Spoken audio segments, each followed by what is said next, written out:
Guys, good morning, good afternoon, evening. So, nandito na naman tayo sa panibagong na naman nating vlog. Hello guys, ito yung control. Ayun, i-disconnect ko na to. Itong thermostat. Ngayon nagdala rin ako ng for sample dahil baka masisira yung thermostat. Mayroon akong thermostat na luma. Tinatry ko lang to kung anong mangyari. Ayan. Tapos ito yung wiring. Tapos may may resistor to eh.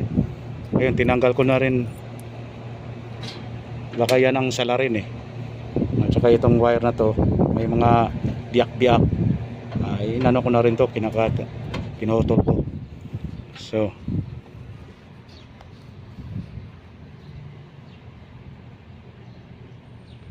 ayan guys, may tumatawag pa. Ayan yung control guys. At kinakabit namin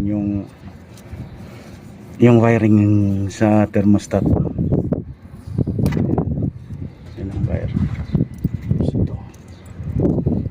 Ayan, walang bugto. Ang ginagawa namin dito, ito yung blower.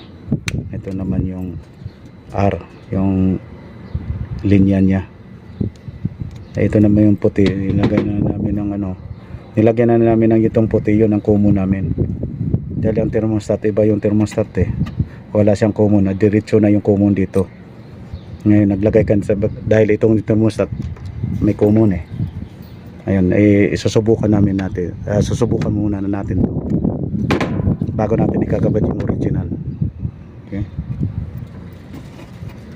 Ayan, tapos pababa ako, ikakabit ko to para masubok natin. Okay guys. Ayan, okay na. Ito na to. Okay, sige. Okay, pababa ako.